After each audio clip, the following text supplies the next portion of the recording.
said it's on, but He did. He doesn't have us muted or anything. see if it's muted. Yeah, ask him that.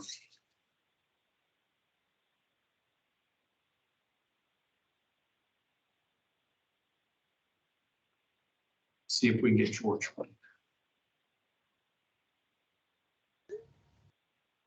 Here. He said, I can try to get off and get back on. Okay.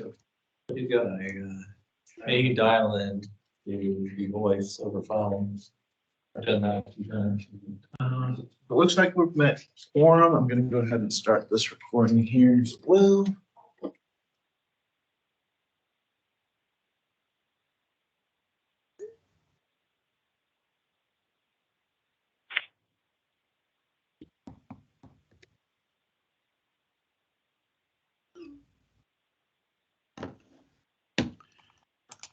You might, if you don't mind, and he got off. Let's see if he comes back in. Okay.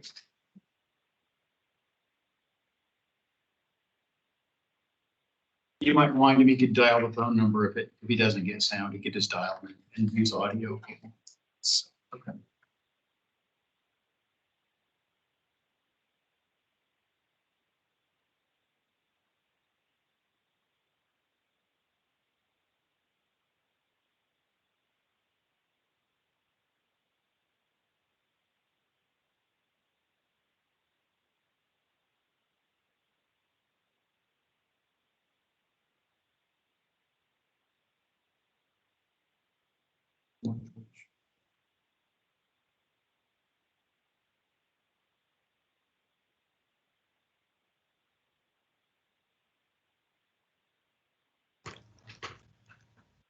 Hi, George. Can you hear us? Probably not. I think you could hear me.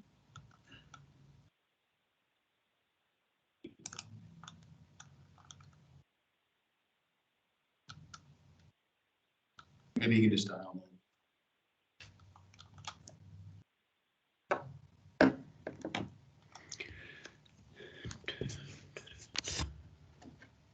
We can hear him, but yeah.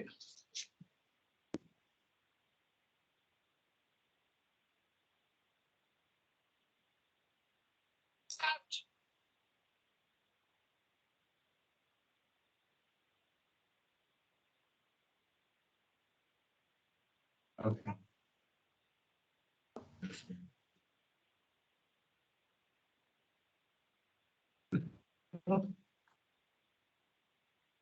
And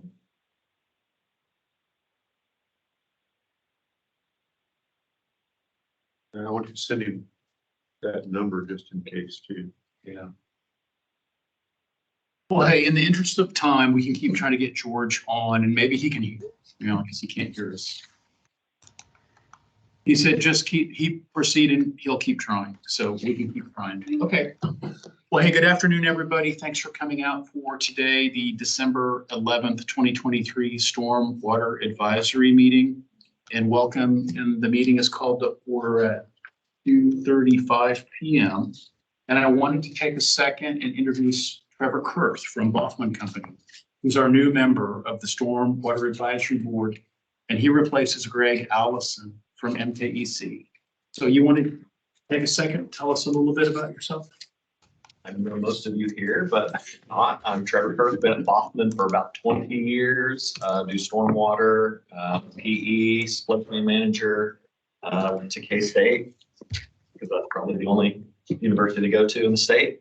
Correct. Other than that, that's about it. Okay, well, thanks for joining us. We're happy to have you on board. And let's just go around the room, just in case you don't know everybody, and introduce yourself. Sam, let's start with you. Yeah, Sam Garcia. I'm fairly new to stormwater. I started here in July, and I'm serving as the SWAB board liaison. Great. Renee Bashman, compliance officer with Stormwater, been there about 15 years. Very good. Hey, Adriana, I'm a former city worker. I retired as the city's water conservation coordinator in 2017. I'm now on the Arkansas River Coalition Board. I'm also on the River Trash Roundup Board, and I'm also a Master Gardener, and I'm on the Sedgwick County Solid Waste Recycling Committee. So So you don't do much. I don't do much. I thought I heard you retire in there somewhere. Just retired. Gentry. I'm Gentry Thiessen. I'm with the Realtors of South Central Kansas. Allison Herring, I'm with KDHE in the South Central District Office here in Wichita. Scott Lindebath, Sedgwick County Public Works. I work with, I'm their stormwater manager and oversee the stormwater permit for Sedgwick County, as well as other related engineering functions and in Public Works. Thank you. I'm Chris Bohm, Barber, and I serve as the chair of this committee and have been on this for about like 15 years. From its beginning, origin is the stormwater floodplain management. Yeah, so it's been a couple of years. Joe Hickle, City Stormwater Engineer. Fort Tillotson, I'm the Stormwater Utility Division Manager for Wichita. Don Henry, Assistant Director of Public Works and Utilities for the utilities. Besides stormwater, our responsibilities include water and sewer utilities as well as groundwater remediation. Mark Hall, City of Wichita, I'm the Stormwater Program Manager. And you know Gary Jansen, who's on, and you know George, do you know Don Kirkland? Okay, okay, very cool. All right. Hey, I just got sound again for a minute. Yeah, I'm working to try to get online with the laptop. I may pop up here in a few minutes. Okay, that's fine. Thanks, Don. George, can you hear us now? We can hear you.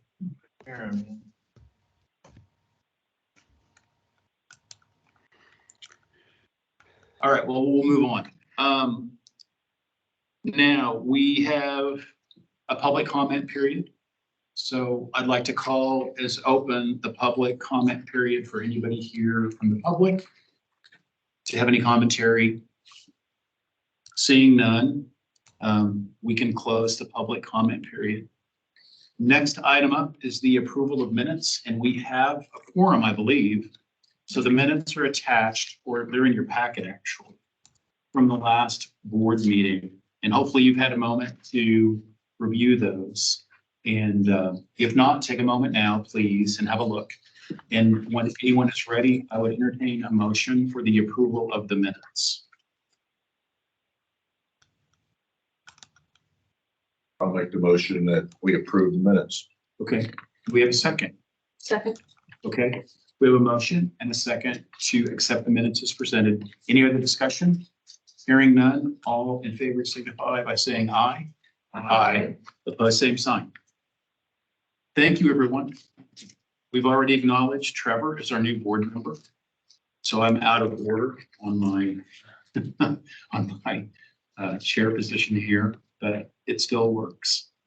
And then so let's move on. And Sam, you've got the next item. It's the 2023 gift log ethics requirement. So take it away. All right. So this is a new requirement from the city of Wichita for anyone who is serving on an advisory board and advising the city, as we are here for SWAP.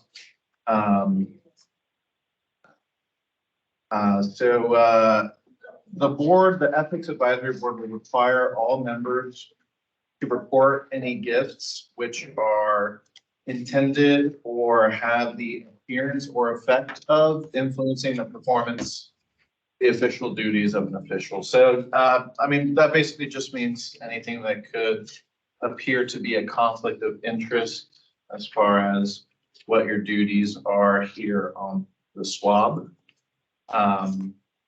So your requirements as far as reporting these gifts are anything that is valued at $50 or more must be reported annually. And you may not accept a total value of over $150 from a specific donor over that 1 year period. And gifts refer to, of course, tangible items, but it also includes gratuities, hospitality, favors, anything that has some sort of monetary value. That applies to gifts for the official or for their immediate family. There are some exceptions to the gift provision, any honors or awards that are awarded by, an official, professional organization for the performance of your duties. But even still, the value of that honor or award should not exceed $150. Another exception is any food or admission to events that are hosted by, you see the list there of, official organizations, not-for-profits, educational, political, community development, or faith-based organizations. So these are okay and do not need to be reported. Again, there is still that $150 limit on honors or awards. And then to report gifts, you'll receive an email from me with an Excel spreadsheet attached to it. And here's a little snippet of what it's going to look like.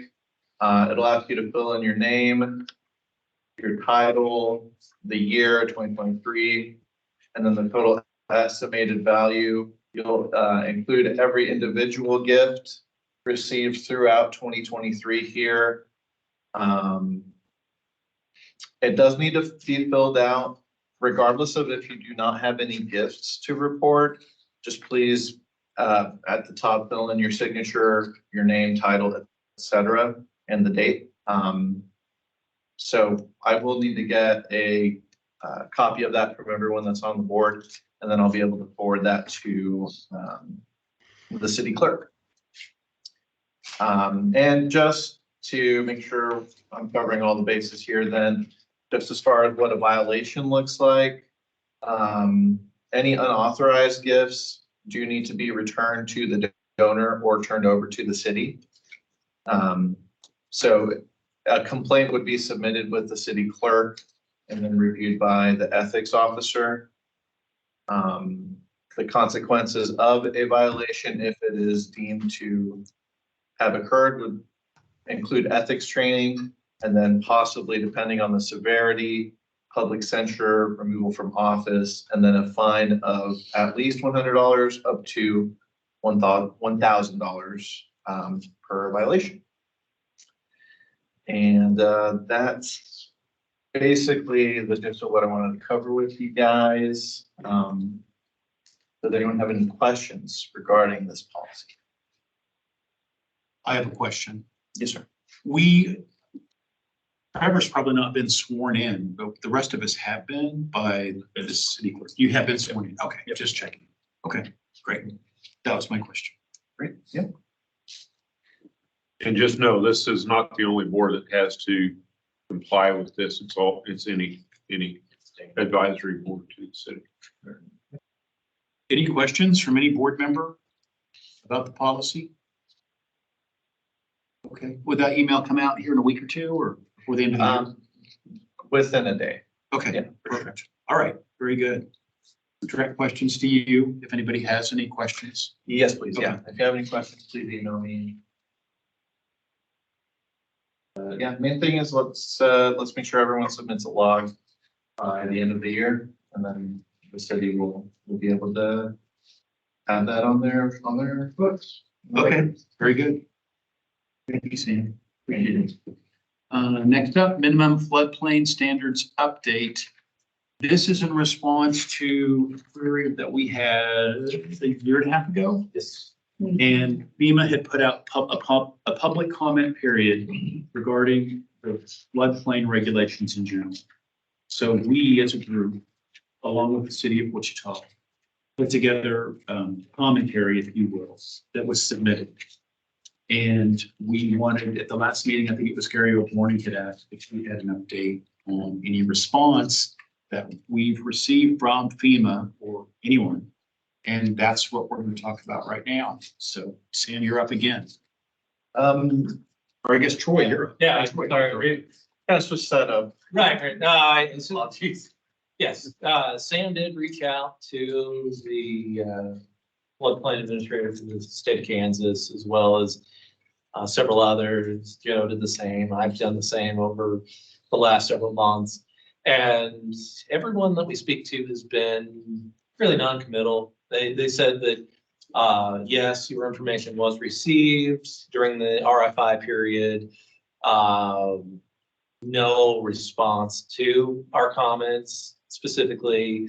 And then the indication was given that it was an initiative that was being put on hold. The city of Wichita already goes above and beyond minimum standards through FEMA, so we're in good shape should there be anything pushed. But the Association of State Floodplain Managers this morning sent out a memo that is in everyone's packet that I would encourage everyone to read. I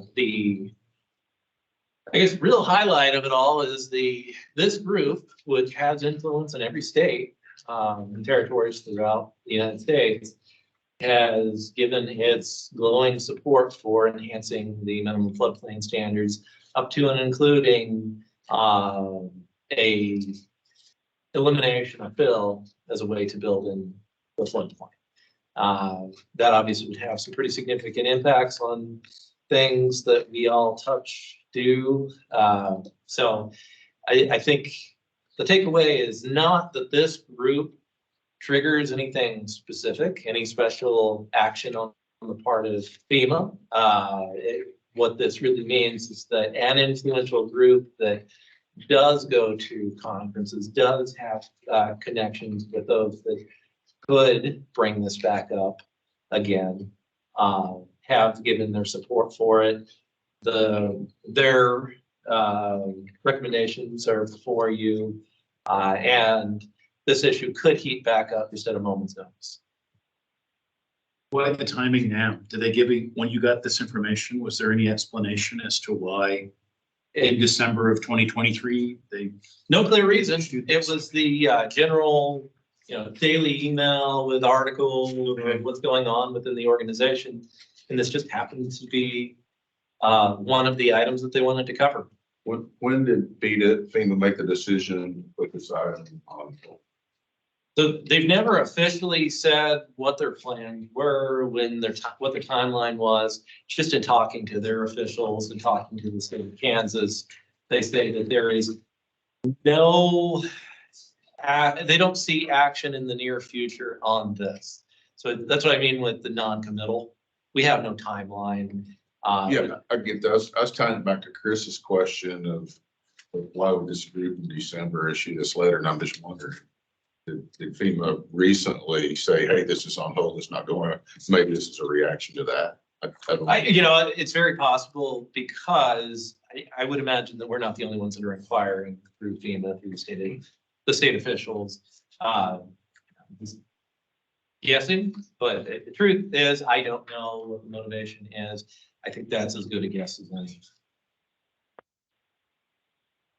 other questions from anyone regarding? We had this item on our list to follow up on. And we're kind of struggling with what are you going to tell Scott, because we just can't get any information. And then at 11:01 this morning, I'm like, this baby pops up and go like, this looks like the story we've been talking about. All right. It's cause for at least being aware when a group such as this comes out at any time saying eliminate such allowances as fill for building. Basically, that has pretty far-reaching ramifications. We live in a very flat community. It, I think, is something that would put a burden on communities such as Wichita to a greater extent than perhaps others that have different projects. Well, it would go straight to the value of land. So, exactly, land sales would be affected by this tremendously, right, if it turned into it. So I know this isn't our purview per se, but what if FEMA wants to implement new standards? How long does it take? And have they had their public comment period already? Could they just haul off and launch new permit? I mean, just with the act of Congress or? A typical process is they'll go through a request for information, and then there would be a subsequent public comment period for revised, more finalized proposed changes. But there'd be another step. I think there would be for something as big as this, but it's a bit nebulous. It could be ordered in through act of Congress. There are paths forward. But with that said, anything that would happen if it was really forced through with the hammer approach would probably lead to lawsuits from numerous interest groups to delay, at the very least, the implementation of these standards.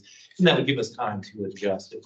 So was the last round, or I guess the previous round of that public comment period, was that, help me remember, was that in relation to an official published draft proposal? There was it was, here are some things we're thinking about. They put it into a document, shipped it out. But would the next, I'm just trying to remember, was that actually a draft of some proposed? It was. With that public comment period that's already occurred, they could pull the trigger any time. They could. Absolutely, they could. Based upon some of the other things we've seen, I would imagine they would go back, but to your point, they would not have to. Yeah. I think the lawsuits would then trigger. So it's kind of do you trigger them now or later if you're really desiring to implement the new standards as. It works both ways. Association can file a lawsuit to force them to take action too. Very true. Yeah, I believe that. I think that's something that we discussed as a group when this came up last time. So the best thing we can do is just be aware. And if there is anything that becomes official, becomes forced through, we have time to at least communicate with everybody to know that some of the things we've done fairly routinely are no longer on the board. Well, I'm wondering, and I don't want to suggest any action, but it could be different for the city to ask FEMA or the regulators a question versus maybe this board. And I'm wondering, since there seems to be some lack of clarity on, so we know so they tap the brakes, but some clarity on what does the next step look like when they decide to do something, I think is a fair question. Is the lobbyist for Wichita, would that individual have some knowledge on? That's one of the ones we reached out to. Okay. Yeah, that's a potential route. Okay. We spoke briefly this morning on this new report that came out. A suggestion, and that this might be something that you prefer to go a different route, but maybe since we're having meetings quarterly, have everyone go back, read this, absorb it, and then we come back and just kind of have an open discussion session. Staff can give any updates that we do come across, if any. But at the very least, we could, formulate a plan, have a collective understanding of what it is that, what's on the table. Well, at some point, this board might just want to write a letter to the Right. And that's to the FEMA region and asking that, put them on the spot to formally address some questions in writing. Sam, can we put that as a recurring agenda item for each meeting until such time that we would remove it? Sure. Just so we can keep tabs on it. Yes, sir. Other thoughts? I was just gonna say, we had really nothing firm to report other than an unwillingness to commit to a timeline or any concrete action steps. And this comes across the last hour. So I'm glad it did, so that it's made available and everyone has the time to absorb what's being recommended. So homework assignment for everybody is to read this before the next meeting. There's lots to digest. Yeah, I'm sure there is. Yes. Okay. Other questions or comments or concerns about this item? Hearing none, we can move on. The next item is, and Trevor, I'll bring you up to date briefly, and maybe we've been you know about the offsite BMP program. And now we've been asked, or the city's been asked, if properties that came in before it existed could go retroactive. And that's what we're talking about right here. Okay, very good. I'm glad you're up to date on that. Trevor's asked me 100 times. Okay. Can I roll the property? Okay, so he's the problem. Okay, It's always been no. That might be my fault. Okay. Very good. So I wore 'em out. Troy and Joe, it's up to you. Tell us what we've talked about it. We've talked about potential costs. So take it away, please. We do have a presentation. You want to go ahead and just pull that up? On the retroactive BMPs, this is something that I briefly brought up at a presentation that I gave to KFP organization last week. Everything that was stated there, all the feedback I received after the presentation was positive.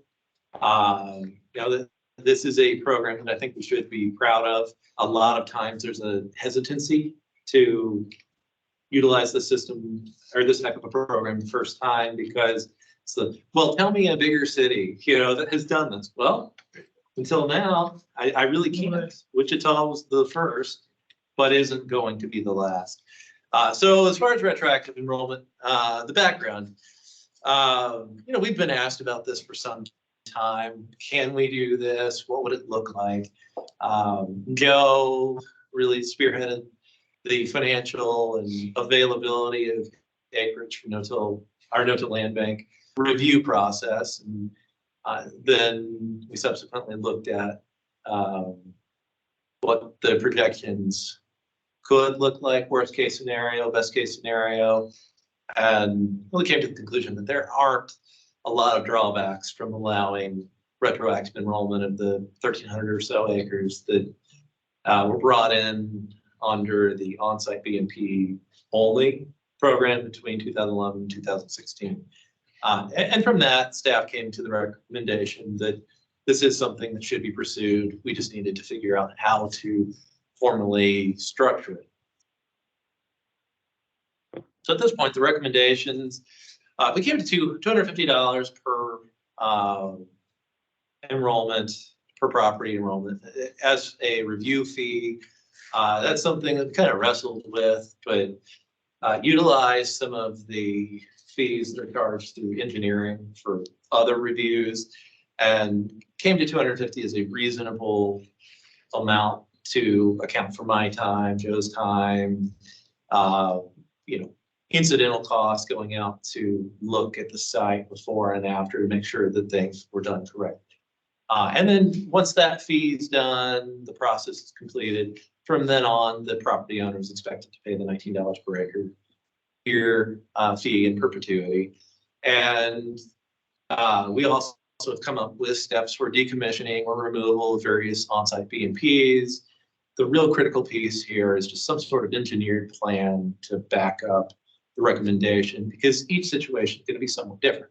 They're going to have unique qualities in terms of the BMPs that were actually used, where they connect into the city system and so on. And then from there, the city would take those fees and use that to have the appropriate no-till farming acre land bank, just to account for this additionally enrolled, retro enrolled acreage, to make sure that everybody continues to remain in compliance with their BMP requirements, and we're maintaining permit compliance through KDHE.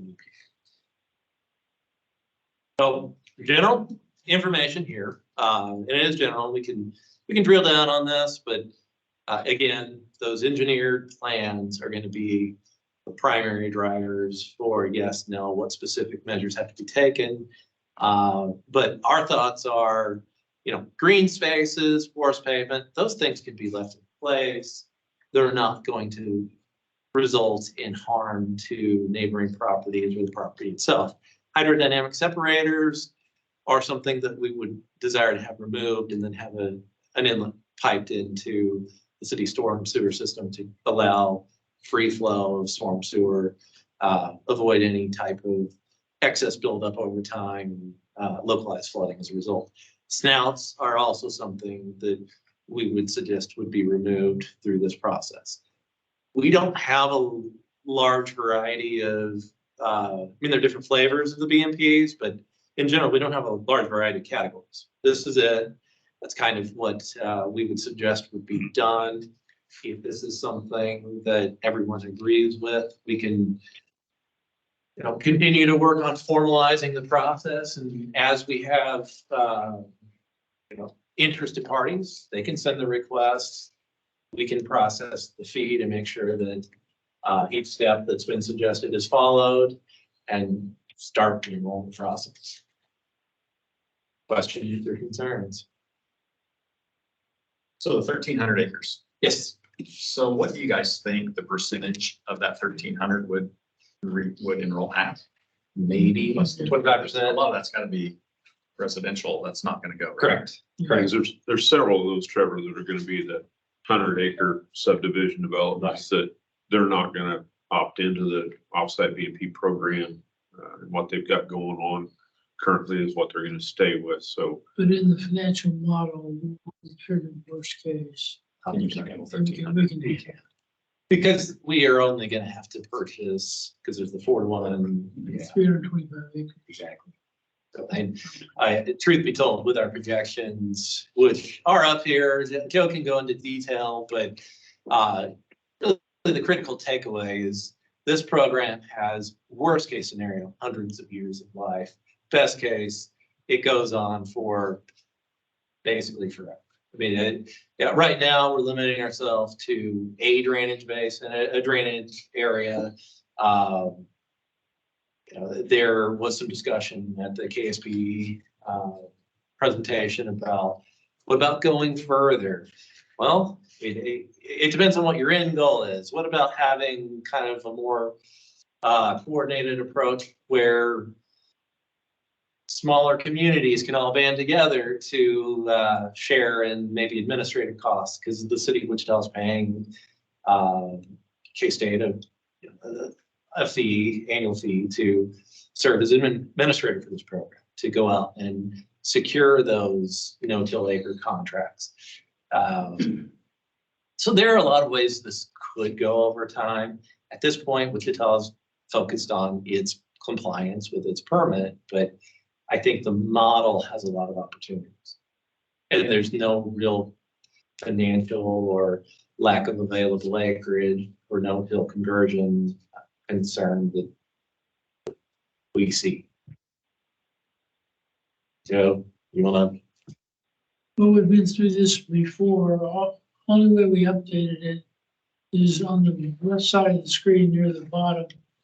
We have public road projects. We didn't have that before. So we tried to consider some possible number of acres of like 1,153 acres, which doesn't impact the system. It's more no-till you have to buy, but it is available. So the program has users do public road projects, private developments. The key here is that the public projects, we did not have an assumption for public projects utilizing the program over time. That's been adjusted here, but it did not change the conclusions that we reached previously. And a lot of those public roads are in those subdivisions as well that wouldn't be interested in getting in, so. I think there's one more slide of this, Sam. Okay, that's it. So we got it on to one. So we think that this is a great program. We're starting to see others that are adopting similar programs. Manhattan, Kansas was the most recent adoptee of something similar. Other communities, as we see Wichita, Manhattan, in our region, are starting to take notice and ask what it would look like for them to do something similar with the environmental benefits that this program provides over and above standard compliance. There's a lot of reason for, I think, everybody to celebrate this program. It's mutually beneficial for all parties involved. Other than discussion that we have, do you have need of action on our behalf for this? It's your program, so. Right, we're interested to see if, there's anything that you think we've missed or otherwise, but, Gary, you've got your hand up. Yeah, I wanted to provide some of my commentary and support for this program overall, if it's the right timing. You can finish your direct action, or I just wanted to talk real quick in general about this program. Sure. Some of you have heard this, but I wanted to just kind of talk about this program in general, and I think truly the value of what an innovative program it's been. Tom Stiles, I think Troy had a quote from him. Troy talked about this program at a seminar that I hosted last week for KSPE, and Tom talked about the city of Wichita really being a pioneer when it came to what this program does with permanent BMPs and silting loads and all that. And I could not agree more. I think it's tremendous what it is that is being done here. And it's not what I want to talk about. It's not specifically germane to your item, although I think it makes sense to me to let everybody in who wants to be in. But I just wanted to mention, we're pushing on, I have been pushing on KDOT. KDOT's beginning or in the middle of design for new improvements to East Kellogg from K96 to east of 159th Street. And there are some permanent BMPs being designed now on the frontage roads, basically some gravel channels and some things that ultimately the city of Wichita would have to maintain. That's not the full crux of my reason for wanting to do that, but it's part of it. That's going to be a challenge for us to take on the maintenance of those. But I've come to believe, especially the way Chris Bohm has talked about this and told the story, and if you look at the numbers there and the tons of offsite sediment and what this program does, there's so much value over those permanent BMPs that are being proposed for East Kellogg. So I had a good discussion with KDOT. They've defaulted to wanting to know if EPA had approved it, and basically they have. But my goal was to get KDOT and KDHE discussing this, even though they're right across the street from each other. I don't think they talk much about anything, which is fine. But I think they're on a good place. I think they're talking about this. I think KDOT's intrigued by this. Anyway, I just want to make my pitch. I would hope that everybody in this group would see the value in this and promote its use across the region. I live in Valley Center. I'm on the Planning Commission, and we also sit as the Stormwater Advisory Board. So when Rodney was talking about permit points, I asked him about this program, and he really wasn't that aware of it. And one of the things that came up that was just mentioned is kind of how smaller communities might administer it. The city of Wichita can't take all that on, but I think it'd be great if other communities had the opportunity to. I just think this is a wonderful program, and I hope everybody there will support it, moving it forward. It's good to hear Manhattan and others are coming on. And I hope KDOT, I'm going to keep pushing on KDOT to follow suit. So anyway, that was all, Chris. Thanks. I just wanted to provide my commentary that I would hope this group would want to continue to support the program and encourage others to be a part of it too. Thank you, Gary. Gary, if I could ask a question, if I'm not out of turn, but what's your thoughts on retrofitting, bringing acres in from locations that weren't available prior to this program starting? As far as I can tell, what I've seen from Joe and Troy is it doesn't look to me like there's a downside. The numbers I think seem to support it, and I think it's great. I'm a big fan of this program from what I've seen and heard, and with Ron Graber being involved and other experts looking into this. We've got a program now we're working on with CAUSE that Public Works and Parks both are contributing annual funding to them for additional position to do some things. And we've asked them to help promote and support this program throughout the region where they work too. So I think the more the merrier, and it doesn't seem like there's a downside to bringing the retro in. Very good. Thank you. Other comments, questions? Do we need to take an action? Okay. Well, I'm in support, just a straw poll. I'm in support of the retroactive program. If someone's willing to pay the 250 and take the steps to remediate or secure what they have, I'm completely all for it. So. And I have a comment for the record. I've seen the benefits of the snouts, the hydrodynamic separators. I don't know if they have, they're very expensive and they trap some pollutants. But the snouts, I've seen water from a site at Central and West Street where they used a series of 3 snouts.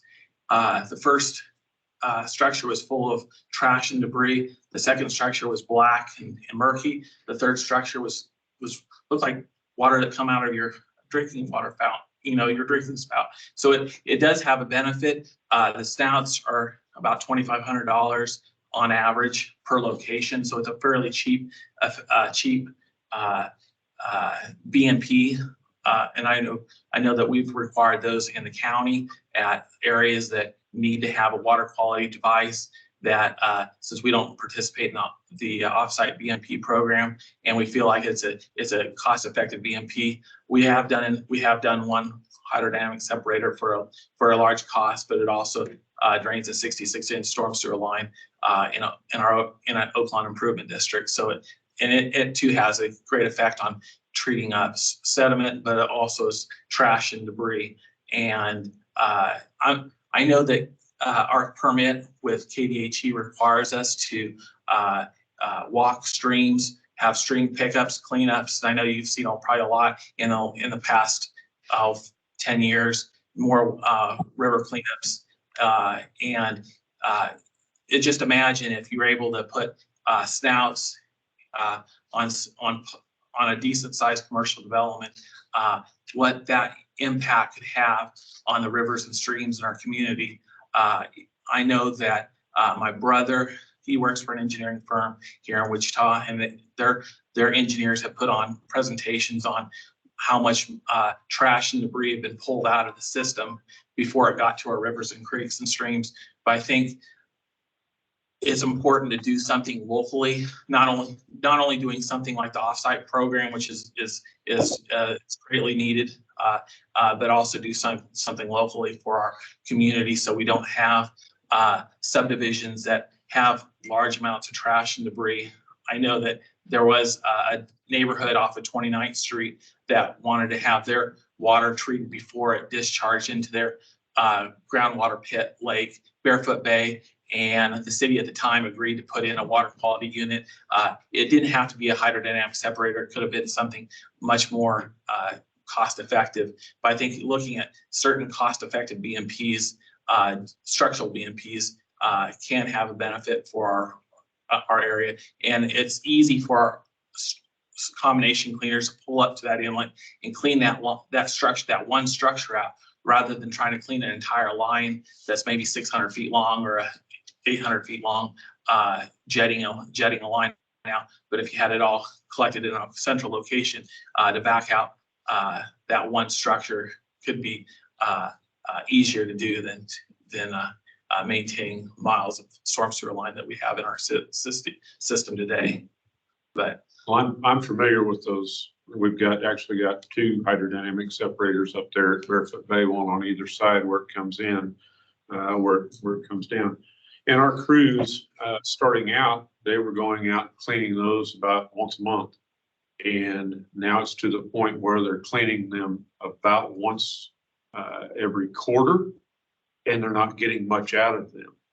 So, I mean, for that street project, there's not much sediment that's in there anymore because everything's built out, and there's not much trash getting in there either.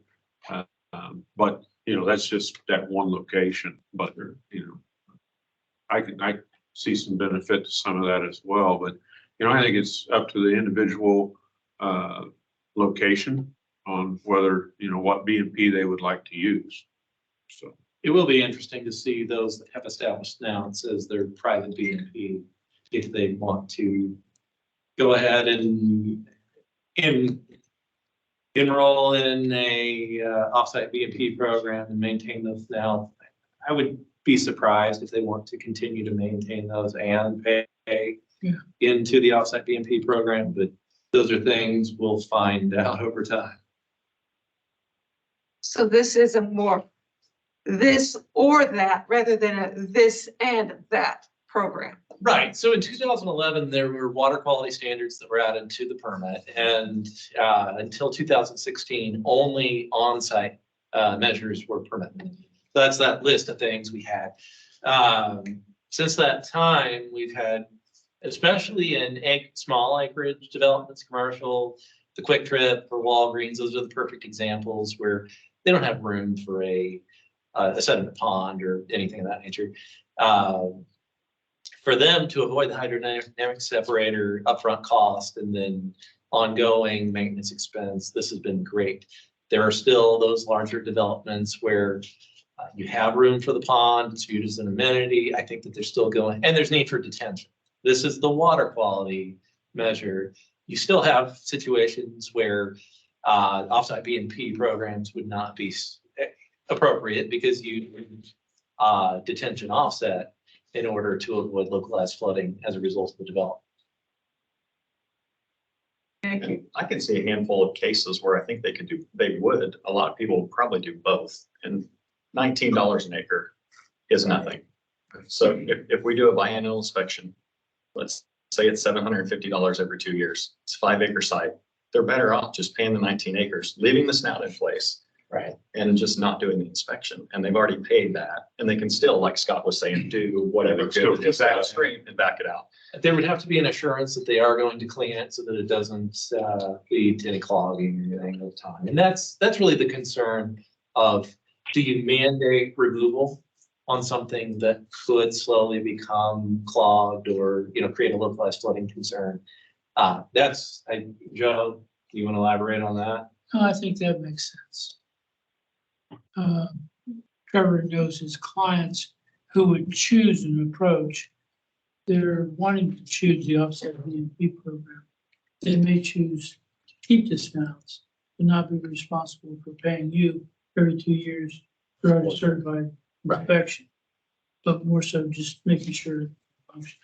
And then like anything else, ultimately the maintenance is a private responsibility, so they maintain it or they don't, the consequences would be on the property owner. So I think that most property owners in those situations are motivated to do the right things. They keep up with the maintenance and, like Joe pointed out, pay the $19 per acre per year as opposed to having to pay the engineering review fee every other year to recertify the on-site BMP.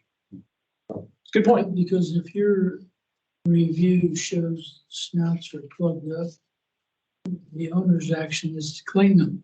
Yeah, right. So from an engineering standpoint, Joe, if we were to remove a snout, the snouts have a sump inlet. So would you just keep the sump inlet and let it fill up over time and then Let it silt in. just let it silt in?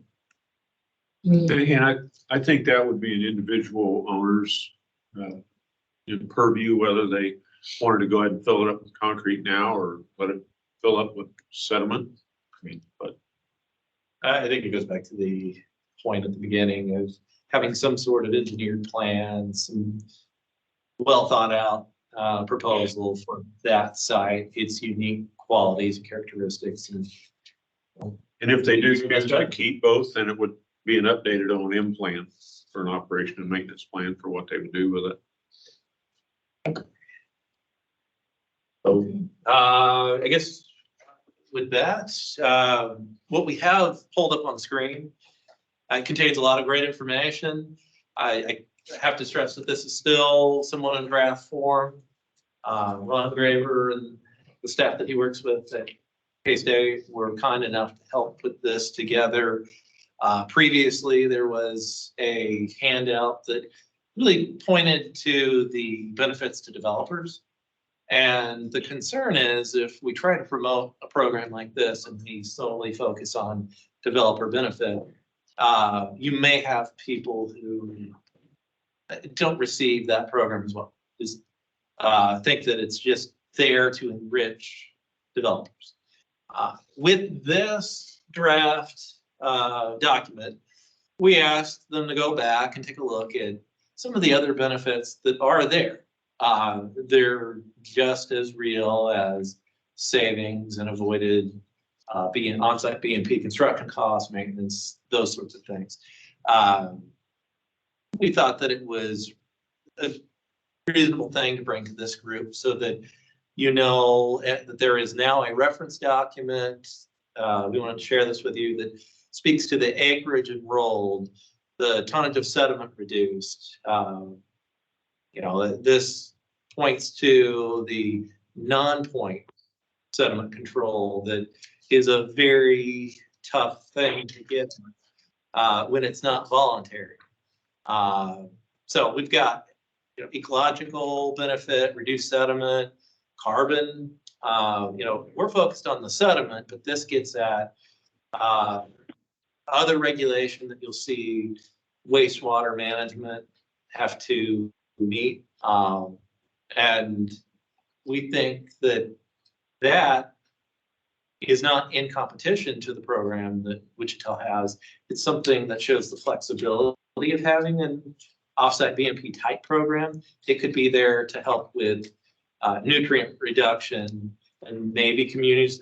I've not run the numbers to know if that's something that could displace expensive improvements at a wastewater treatment plant or not. But it's something that I think we should be considering because of the outcomes that are yielded by that sediment runoff reduction.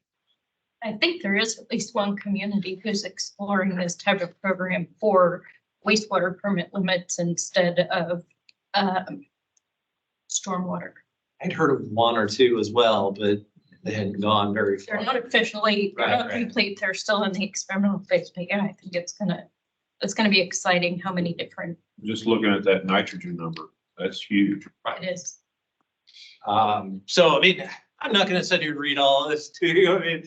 You can read it as time comes along, but what I want the takeaway to be from this discussion is we're aware of the significant developer benefits. We're also aware of the 2-to-1 environmental benefit based upon the way our permit is managed, as well as how this approach can be used in other applications. And really everybody wins from this. You get a non-point sediment control without heavy-handed regulation that I think a lot of people would like to avoid because that would be ugly. If you can, through I believe a little under $41 for the upfront 5-year payment, and then $15 for the re-enrollments that we've had here lately, secure that acreage to offset the private development that we're seeing and the public projects that are also participating in this. It's hard to see why anybody would have a bad thing to say about the program. There are things that have to be done in order to sustain a program like this. No-till farming as an approach over the long term. There are a lot of people that have done it for decades and decades. It just does take a commitment to ensuring that you're treating your soil properly so that you continue to have the appropriate yield. If those things are all being done, it's a great long-term strategy. And I can take zero credit for it because it was all in place by the time I stepped into the position I'm in. So I'm glad that there were a lot of people before me that had the forethought, especially Chris and everybody that came to this board and pushed this type of unique solution. KDHE, for when the question was asked of KDHE, we're hearing a lot of bad things about compliance through traditional means. What can we do? This was a suggestion from KDHE. Where Gary was talking about Tom Stiles and his quote, it's up there. That is, I think, worth reading here. Wichita and Kansas State have been pioneers in shaping a Midwest urban stormwater management program into something more than a regulatory exercise. The creation of the offsite implementation program has redirected city and developer dollars for marginal water quality practices inside Wichita to install more effective management practices in the surrounding rural watershed. In Kansas, heavily influenced by agricultural non-point sources, Wichita's offsite implementation program yields greater environmental benefit than traditional stormwater management while supporting economic development within the city.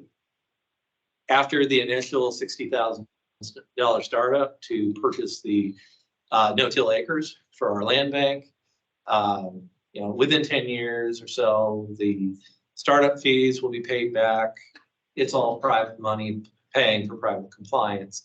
The city of Wichita is responsible for compliance with the MS4 program, which this is certainly part, but this is not local dollars. This is voluntary activities by property owners, developers, as well as the farming partners that we have.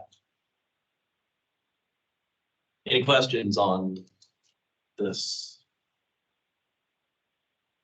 Well, the credit goes to the city of Wichita and KDHE and EPA as well, that they had the political will, let's call it, to do it. It's easy to have a policy. You just take the policy and say, no, that's the policy, we're doing it. We're done. But to think beyond it, in my view, much, much better overall. And to take that on and craft a policy from scratch and adopt it at the city and state and national levels is really pretty remarkable. Something that a lot of communities our size or bigger probably would never do. They just don't want to do it. So credit is due where credit is due, and those are the agencies that made this happen. So that's it's wonderful. What a great thing. Other comments, questions on the offsite BMP program and the use of it in a retroactive fashion? Hearing none, that closes the agenda item. The last item to discuss today are action items for our next meeting. We already have one. That's the floodplain, the FEMA floodplain management. Homework. Yeah, our homework. We have our homework. Are they going to make changes, or is it imminent they could make changes to policy for floodplain management? And then our homework to read that update from the American Association of Floodplain Managers. The other thing I think we could add to the discussion for the next meeting, and it's great that we've got a liaison now that's going to push this program, because we talked about that before around the state. The next step, and it's not our responsibility, but something maybe we could help kick off. Some of the communities I've talked to really love the program. They don't have the mechanics to do it, meaning they just don't have that many per year. Maybe a smaller community just has a few developments per year. They don't want to spin up a whole spreadsheet, water line fees to collect the $19 per acre per year, et cetera. So would RAPS entertain something like that? Could we ask around? Is there an agency that might take that on for communities to do the management part, where they collect the money, send it to maybe it's Kansas RAPS, and they do the same thing, secure the acreage? So we can talk about that at the next meeting if anybody has any thoughts. Okay, Drennan's retired. Yeah, he's retired. Okay, you can do it. You've got Excel at home, right? In the checkbook? To add to that, as part of our partnership with CAUSE and the Park Department, the little bit of grant funding that's being provided by the city of Wichita towards a position, there's a initiative to develop an offsite BMP toolkit. That's something that because of the calendar time of year, probably won't fire up until early January, but there are plans to get together, have a meeting to talk about what that looks like in terms of concrete steps that other communities can take to establish similar programs. I'm sure the challenges that smaller communities especially would face from an administrative perspective is something that will come up during those discussions. Okay, very good. Are there other items for the next meeting that we should discuss? Any stormwater manual issues? No? Okay. Offset BMP, we just got done talking about. We're doing the outreach. We've talked about that before. Anything else? You know, that Sedgwick County, I think the city of Wichita is going to have a new construction inspection manual for sediment erosion control for new development and redevelopment in our community. I'm not sure if there's any interest in seeing what that looks like, but I know that the county's going to have one adopted similarly to what the city has, except it doesn't have the industrial permitting side of things that you guys have to address with your permit. I think we could definitely share that at our next meeting, so that you can see what, you know, that looks like. It's gonna be a big document, so we may want to look for a place to post that online so that everyone can go kind of scroll through.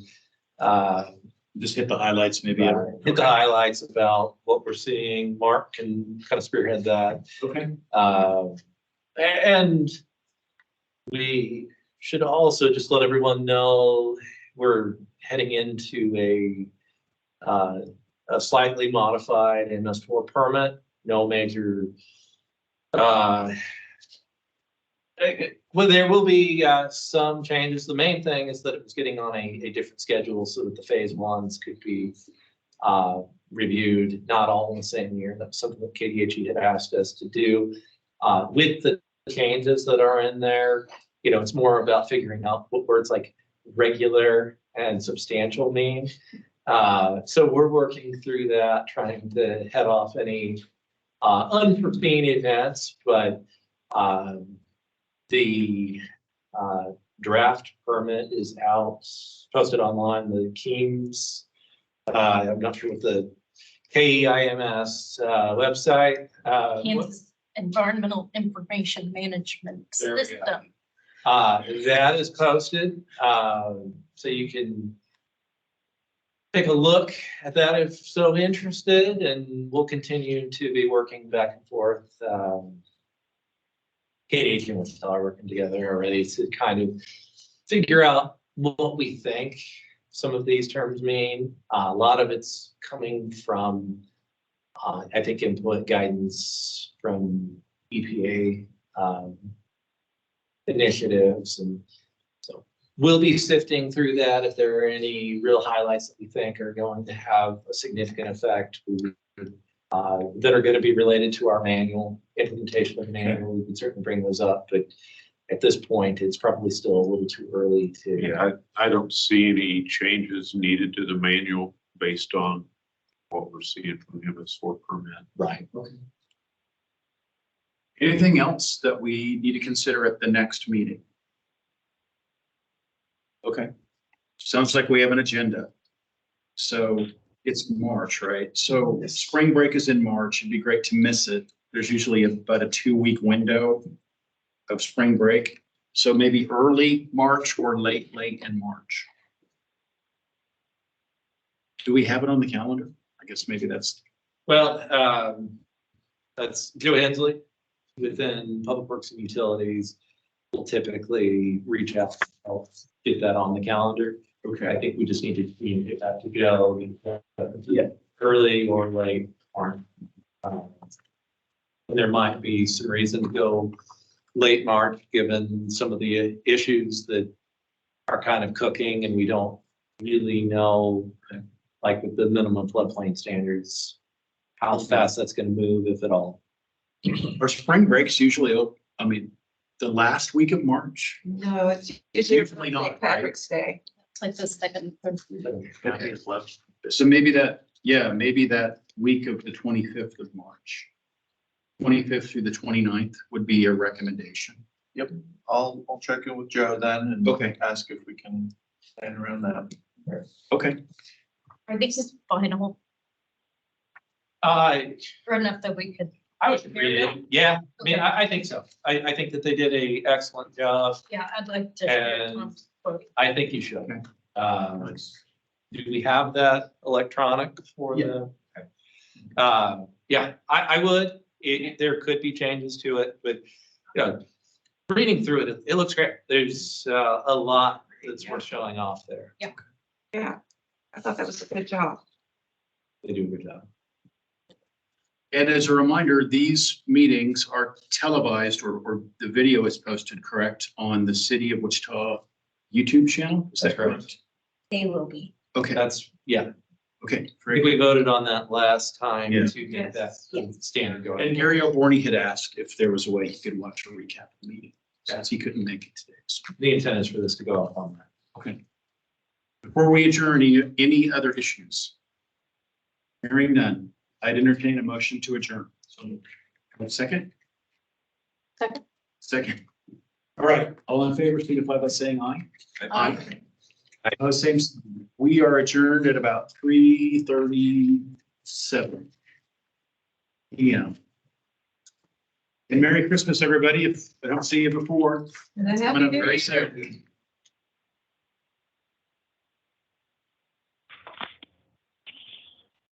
Yeah, you want these folders back? Yeah. I've loaded up